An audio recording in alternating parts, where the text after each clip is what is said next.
आज ये हमारे पास माँ शाकुंभरी यूनिवर्सिटी का क्वेश्चन पेपर है स्ट्रैटेजिक मैनेजमेंट का, masters of commerce fourth same का मेन एग्जाम है ये। तो चलिए देखते हैं इसमें किस तरह के एमसीक्यू पैटर्न रखा गया था। तो स्टार्ट करते हैं वीडियो को। तो यहाँ पे जो एग्ज़ाम आता है माँ शाकुंभरी यूनिवर्सिटी में, वो मैक्सिमम मार्क्स उसका 75 है। ओके, और स्टार्ट करते हैं। तो इसमें बुकलेट में 100 क्वेश्चन हैं। ओके, एंड 75 मार्क्स के वो क्वेश्चन हैं। तो हमारा फर्स्ट क्वेश्चन स्टार्ट होता है। तो इसमें बोला गया है कि generic strategies according to Michael Porter Michael Porter ने कितनी जेनरिक स्ट्रैटेजीज दी थी। तो जो इसका आंसर है वो है हमारा आंसर नंबर 3। उन्होंने 3 स्ट्रैटेजीज दी थी जो जेनरिक थी, जिसमें उन्होंने कोस्ट, डिफरेंशिएशन, फोकस, इसके ऊपर बात करी थी। ओके, नेक्स्ट क्वेश्चन है हमारा जॉइंट वेंचर स्ट्रैटेजी किन कंपनीज के लिए यूजफुल है। तो इसमें foreign companies, domestic companies, both of the above, none of the above. तो जो जॉइंट वेंचर स्ट्रैटेजी है वो फॉरेन के लिए भी और डोमेस्टिक कंपनी दोनों के लिए इम्पोर्टेंट है। ओके, तो इसमें हमने ऑप्शन कौन सा मार्क करना था? Option number C, both of the above. उसके बाद है ideology of one region one market exist in regiocentric approach, geocentric, polycentric, ethnocentric. तो जो आइडियोलॉजी है वन रीजन की, हम एक मार्केट होगा, एक रीजन होगा, तो ये रीजन सेंट्रिक अप्रोच में होती है। ठीक है, जैसे आपने देखा होगा आसियान है, यूरोपियन यूनियन है। ठीक है, तो ये रीजियो सेंट्रिक अप्रोच का एग्जाम्पल है। ये सारी चारों की चारों ही अप्रोचेज हैं मार्केट को टैकल करने की। तो इसमें हमारा आंसर होगा रीजियो सेंट्रिक अप्रोच।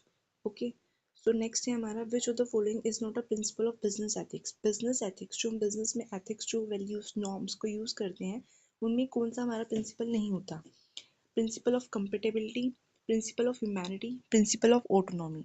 तो इसमें कंपेटेबिलिटी होता है कि आप संगत जो आपके साथ रह रहे हैं उनके साथ अच्छे से रहे।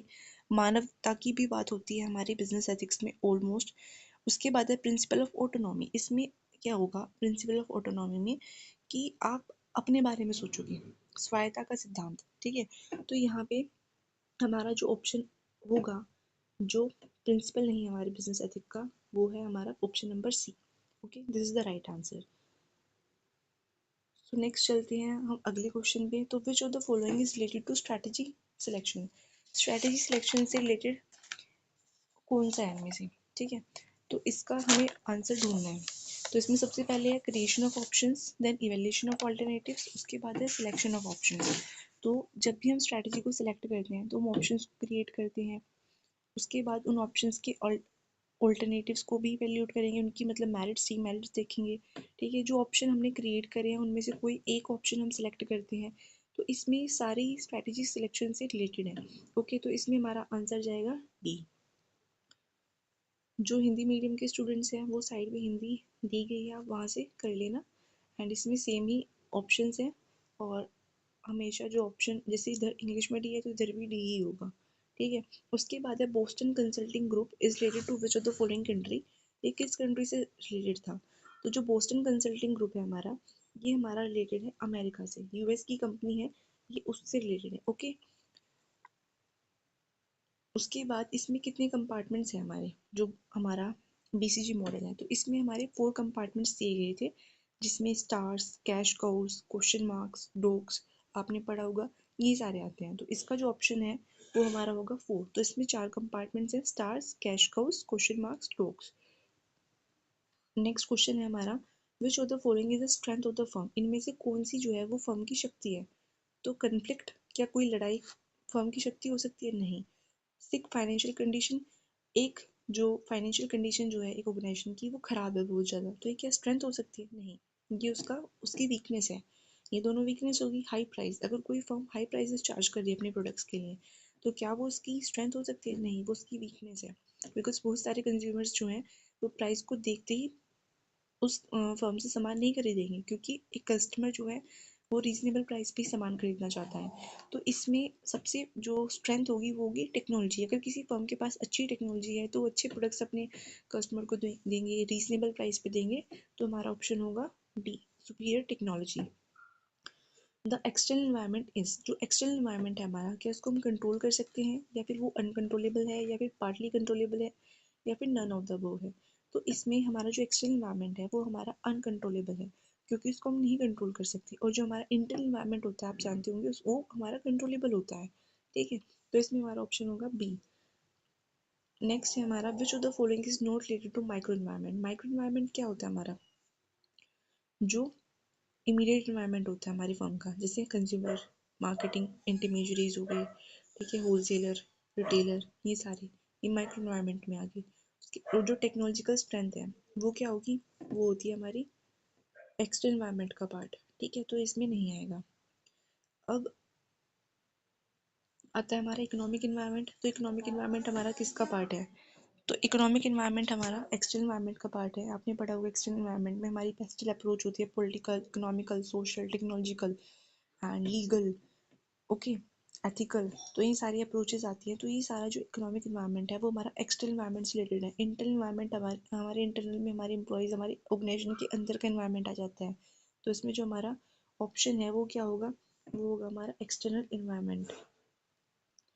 नेक्स्ट, तो नेक्स्ट है हमारा the full form of MIS। MIS की फुल फॉर्म क्या है, MIS की फुल फॉर्म है मैनेजमेंट इंफॉर्मेशन सिस्टम। ये बात आप जानते होंगे हमेशा से, ये काफ़ी कॉमन टर्म है हमारी कॉमर्स स्ट्रीम के अंदर, and I hope you all know. So next one is which of the following is the technique of strategic evaluation and control. इनमें से कौन सी टेक्निक है जिसको हम जब भी स्ट्रैटेजी को इवेल्यूएट करते हैं फिर कंट्रोल करते हैं, यूज़ करते हैं। तो मैनेजमेंट इंफॉर्मेशन सिस्टम को भी यूज़ करेंगे, ये हमारा मेन सिस्टम होगा जिसमें हम वैल्यूएशन करेंगे, कंट्रोल करेंगे। मैनेजमेंट बाय एक्सेप्शन का प्रिंसिपल यूज़ करेंगे, इसमें क्या होता है इंपॉर्टेंट मैटर्स को ही हम टॉप मैनेजमेंट के पास लेके जाएंगे। बजट को भी कंट्रोल करेंगे। तो ये सारी टेक्निक्स जो है हम स्ट्रैटेजिक इवैल्यूएशन कंट्रोल के अंदर पढ़ते हैं। ओके, तो इसका जो ऑप्शन हमारा होगा वो होगा बेस्ट ऑप्शन जो है यहाँ पे वो है D, all of the above. हमेशा हमें MCQs में बेस्ट ऑप्शन को चुनना चाहिए। ओके, ठीक है। अब है what the organization wants to become, इस गोल ऑर्गेनाइजेशन क्या बनना चाहती है।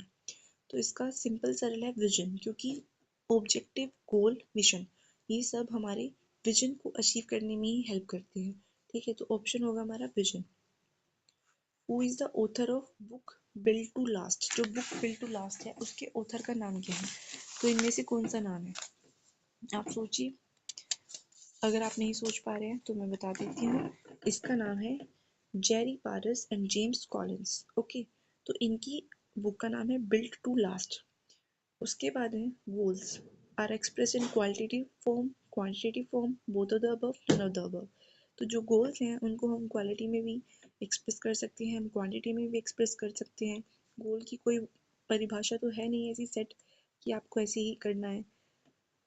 ठीक है, तो इसका ऑप्शन क्या जाएगा, इसका ऑप्शन जाएगा C, both of the above. Okay, उसके बाद है क्या स्ट्रैटेजी क्या होती है, कंप्रेस होती है, दबी हुई होती है, लॉन्ग टर्म होती है या फिर शॉर्ट टर्म होती है। तो जो स्ट्रैटेजी होती है ना हमारी, वो हमेशा हम लॉन्ग टर्म के लिए बनाते हैं। तो strategy always a long term. जब भी ऑप्शन में आए तो सीधा लॉन्ग टर्म पे टिक करो एंड आगे बढ़ो। स्ट्रैटेजी वर्ड जो है वो कहाँ से लिया गया है, ये स्ट्रैटेजी वर्ड हमने ग्रीक लैंग्वेज से लिया है। स्ट्रैटेजोस एक वर्ड होता है उससे लिया है। ठीक है, तो ये आपको पता होना चाहिए। इसका आंसर है ग्रीक। उसके बाद है characteristic of strategic management. Strategic management की कैरेक्टरिस्टिक क्या है, ये मतलब कैरेक्टरिस्टिक का मतलब क्या है कि उसकी विशेषताएं क्या क्या है। ये मीन्स एंड एंड के साथ कंसर्न है, मतलब कि इसमें हम पहले ऑब्जेक्टिव सेट करेंगे, उसके बाद अपने एंड्स के बारे में, रिजल्ट्स के बारे में, आउटकम्स के बारे में सोचेंगे। ये एक मल्टी डायमेंशनल एक्टिविटी है कि इसमें हम बहुत सारी चीज़ों के बारे में सोचते हैं। ये कॉन्टिन्यूस प्रोसेस है, तो इसका आंसर होगा ऑल ऑफ द अबव। जो मैनेजमेंट है वो अपने आप में ही कॉन्टिन्यूस प्रोसेस है, तो strategic management is also continuous process. Class 11th में आपने पढ़ा होगा ये मैनेजमेंट अपने आप में एक मल्टी डायमेंशनल एक्टिविटी होती है जहाँ पे हम हर चीज़ को मैनेज करते हैं। तो स्ट्रैटेजिक मैनेजमेंट भी एक मल्टी डायमेंशनल एक्टिविटी है। ओके, और मीन्स एंड एंड के साथ तो ये कंसर्न है, तो ऑप्शन जाएगा हमारा D, all of the above. उसके बाद है strategy is basically a military, social, economic, none of the above. तो स्ट्रैटेजी जो है हमारा वो मिलिट्री वर्ड है। यहाँ पे मिलिट्री में जो है इस वर्ड को बहुत ज़्यादा यूज़ किया जाता है। मिलिट्री में से क्या बोलते हैं, रणनीति। कोई भी युद्ध होता है तो उससे पहले एक रणनीति बनाई जाती है। ठीक है, तो strategy is basically a military word. Which of the following is anticipated in strategic management में आप किस चीज़ का अनुमान लगा सकते हैं, किस चीज़ को आप बिफोर हैंड इन एडवांस जान सकते हैं कि क्या है। तो इसके ऑप्शंस है हमारे पास future events, opportunities and challenges, dangers, all of the above. तो हम अगर स्ट्रैटेजिक मैनेजमेंट को अच्छे से करें तो हम जो है वो फ्यूचर इवेंट्स को भी जान सकते हैं, अपॉर्चुनिटीज एंड चैलेंजेस को भी जान सकते हैं। तो इसका ऑप्शन होगा हमारा ऑल ऑफ द अबव, ठीक है, और डेंजर्स को भी जान सकते हैं। फिर है full form of return ROI, ये तो मैंने डायरेक्टली बोल दिया, रिटर्न ऑन इन्वेस्टमेंट सबको पता है, फाइनेंशियल मैनेजमेंट में टर्म काफ़ी यूज़ होती है। तो फुल फॉर्म जो है ROI का वो है रिटर्न ऑन इन्वेस्टमेंट, ये वाला। उसके बाद है फर्स्ट स्टेप क्या होता है स्ट्रैटेजिक वैल्यूएशन कंट्रोल का। जब भी हम स्ट्रैटेजी को वैल्यूएट करना चाहते हैं, कंट्रोल करना चाहते हैं, तो सबसे पहले हम क्या करेक्टिव एक्शन कर लेंगे? नहीं, करेक्टिव एक्शन सबसे लास्ट में होगा, कंट्रोल का प्रोसेस होने के बाद। कंप्लायंस स्टैंडर्ड सेटिंग है, हाँ कह सकते हैं, क्योंकि स्टैंडर्ड स्टार्टिंग में हमें सेट करना होता है जिससे हम बाद में अपनी परफॉर्मेंस को कंपेयर करेंगे। वेरिएंस एनालिसिस कर लेंगे? नहीं, वेरिएंस एनालिसिस तो बाद में होगी जब हमें डेविएशंस का पता होगा। या कंप्लायंस के साथ मेजरमेंट करेंगे? सबसे पहला काम जो इसमें बेस्ट ऑप्शन है और जो सही भी है वो है हमारा कंप्लायंस की स्टैंडर्ड सेटिंग करेंगे। मतलब पहले हम अपना स्टैंडर्ड सेट करेंगे, उसके बाद ही तो उसका मेजरमेंट एक्सेट्रा जो चीज़ें हैं वो करेंगे। अब SWOT एनालिसिस में SW किसके लिए स्टैंड करता है? तो I think it everyone knows, strength and weakness. SW का मतलब होता है अपॉर्चुनिटीज एंड थ्रेट्स, OT का मतलब होता है, तो जो स्ट्रेंथ एंड वीकनेस है वो एक फर्म की होती है। तो इसका सिंपल सरल हमारा है, सो SWOT एनालिसिस का हमारा मतलब होता है SWOT एनालिसिस में SW का मतलब होता है हमारा internal environment of the business. Okay, जो अपॉर्चुनिटीज एंड थ्रेट्स है वो हमारे एक्सटर्नल इन्वायरमेंट से आते हैं, तो वो उसका पार्ट होते हैं, ठीक है। तो ऑप्शन नंबर ए। नेक्स्ट है हमारे पास the method of value chain analysis was given by. ये जो मेथड है वैल्यू चेन एनालिसिस का वो किसने दिया है? कोटलर ने, सिडनी शार्पलर ने, या फिर माइकल पोर्टर ने, या फिर किसी ने भी नहीं? तो आपको क्या लगता है किसने दिया होगा? तो जो ये हमारा मेथड है ये दिया है माइकल पोर्टर ने। उसके बाद है the difference between budgeted compliance and actual results is called. जो डिफरेंस होगा उसको क्या बोलेंगे? कंट्रोल, इवैल्यूएशन, या फिर डेविएशन? एवरीवन नोज कि जो डिफरेंसेस होते हैं उसको दूसरा नाम हमारा डेविएशन भी होता है, ठीक है। तो हमारा 26 का होगा ए। नेक्स्ट है हमारा 27 the credit for developing 7S framework, जिसमें हम strategy, shared values, structure, system, जो सब हमारे 7S होते हैं जिसमें हमारे हार्ड एलिमेंट्स होते हैं, सॉफ्ट एलिमेंट्स होते हैं, अगर हम इन सभी 7S को अलाइन कर दे तो एक कंपनी का गोल अचीव हो सकता है। तो ये किसके हैं? तो ये मैकेंसी कंपनी के हैं, ठीक है। स्ट्रैटेजिक मैनेजमेंट में ये थ्योरी पॉपुलर है अपने आप में, तो आप जानते होंगे। फिर है हमारा which of the following is not an advantage of a strategic business unit. इनमें से स्ट्रैटेजिक बिजनेस यूनिट का एडवांटेज कौन सा नहीं है? तो कोऑर्डिनेशन को इंक्रीज करना भी है, पावर को डिसेंट्रलाइज करना भी है, ठीक है। इसमें जो ऑप्शन है हमारा, जो इसका आंसर नहीं होगा वो होगा reducing the span of control. यहाँ पे स्पैन ऑफ कंट्रोल को रिड्यूस करना एडवांटेज नहीं है। नेक्स्ट है strategic business units are centralize units, dependent units, independent units, और नन ऑफ द अबव। जो स्ट्रैटेजिक बिजनेस यूनिट होती है हमारी वो इंडिपेंडेंट होती है, ठीक है, वो डिसेंट्रलाइज डिसीजन मेकिंग वहाँ पे होती है, ठीक है। तो इसका ऑप्शन क्या होगा हमारा? Answer number C. नेक्स्ट है strategic business unit is a part of a large organisation.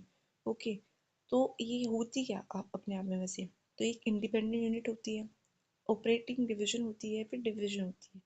ये सब कुछ हो सकती है, इंडिपेंडेंट यूनिट भी हो सकती है, एक ऑपरेटिंग डिवीजन भी हो सकती है, एक सिंपल डिवीजन भी हो सकती है। तो ऑप्शन होगा D, all of the above. Strategic business units को हम दूसरे किस नाम से जानते हैं? वैसे रिसर्च के नाम से भी जानते हैं, डेवलपमेंट के नाम से भी जानते हैं, बट जो की टर्म है इसके लिए वो है हमारी प्रॉफिट। जो स्ट्रैटेजिक बिजनेस यूनिट्स हैं उनको हम प्रॉफिट सेंटर भी बोलते हैं, तो ध्यान रखिएगा। उसके बाद है a good strategy should be, हमारी जो स्ट्रैटेजी है उसकी क्या फीचर्स होनी चाहिए? वो हमारी वैल्यूज एंड फिलॉसफी के साथ कंसिस्टेंट होनी चाहिए, यस। रिसोर्सेज के साथ फेवरेबल होनी चाहिए, सब लोगों को एक्सेप्टेबल होनी चाहिए। तो हमारी जो गुड स्ट्रैटेजी है उसमें तीनों ही आएंगी, तीनों ही ऑप्शन आ जाएंगे, तो हम डी को मार्क करेंगे, ऑल ऑफ द अबव। उसके बाद है What type of strategy should be adopted where competition and market growth both are high? जहाँ पे हमारा competition भी ज़्यादा है, growth भी ज़्यादा है, तो हम कौन सी strategy को use करेंगे? तो वहाँ पे हम छटनी या छीनने वाली कोई strategy का use नहीं करेंगे, वहाँ पे हम growth को increase करने की कोशिश करेंगे, अपनी growth strategy को use करेंगे. Okay, उसके बाद है the last step of strategic evaluation control is, जो last step है हमारा strategy को evaluate करने का, control करने का, तो वो है हमारा करेक्टिव एक्शन. ओके, सबसे लास्ट में हम करेक्टिव एक्शन ही करते हैं. स्टैंडर्ड सेटिंग सबसे पहले हो जाता है, वेरिएंस एनालिसिस बीच में करते हैं. उसके बाद है मैकेंजी 7S इंक्लूड्स. मैकेंजी के 7S मैंने भी आपको एक्सप्लेन किए थे, उसमें क्या क्या आता है. तो उनमें स्ट्रैटेजी भी होती है, स्ट्रक्चर भी होता है, सिस्टम भी होता है, शेयर्ड वैल्यूज भी होती हैं, ठीक है, और भी 4S होते हैं, ठीक है. तो इसमें ये तीनों ही आएंगे, तो आंसर होगा हमारा D, all of the above. Next है हमारा which of the following is a characteristic of business ethics. Business ethics की इनमें से कौन सी कैरेक्टरिस्टिक्स है? क्या बिजनेस एथिक्स साइंस भी है, आर्ट भी है? क्या बिजनेस एथिक्स जो है वो कोड रिलेशंस मेंटेन करने में हेल्प करता है क्लासेस एंड इंस्टीट्यूशंस के साथ? तो इसमें हमारा बिजनेस एथिक्स जो है वो दोनों चीज़ होगा हमारा, ठीक है. इसमें ऑप्शन होगा हमारा answer number C, both A and B. तो which is not included in the concept of 3 C's होते हैं हमारे बिजनेस एथिक्स के, तो उसमें कौन सा सी हमारा नहीं है? Consistence, consequences, contribution, compliance of rules. तो जो हमारे 3 C है उनमें कंसिस्टेंसी भी है कि आपकी संगत, आपका प्रभाव और योगदान, बट डी नहीं है, कंप्लायंस ऑफ रूल्स. तो ये हमारा होगा राइट ऑप्शन. उसके बाद है the characteristic of Indian managerial values is centralization of power at the top level, centralized decision making, dictatorship, all of the above. तो अगर हम ट्रेडिशनली बात करें तो इंडिया में सेंट्रलाइजेशन है पावर का at the top level, centralize decision making भी है, डिक्टेटरशिप भी पहले से ही थी. तो इसमें ऑप्शन होगा हमारा all of the above. Who is our customer. तो हमारा कस्टमर कौन है? ये कहाँ आता है? गोल में आता है, विजन में आता है, मिशन में आता है, या फिर ऑब्जेक्टिव में आता है? ठीक है, बताइए आप. तो ये आता है हमारा विजन में, ठीक है. विजन एक ब्रॉड ऑब्जेक्टिव होता है इन सब में, तो ये हमारा विजन में आएगा कि इसमें हम अपनी कस्टमर की नीड को ही तो फुलफिल करना चाहते हैं इन द लॉन्ग टर्म.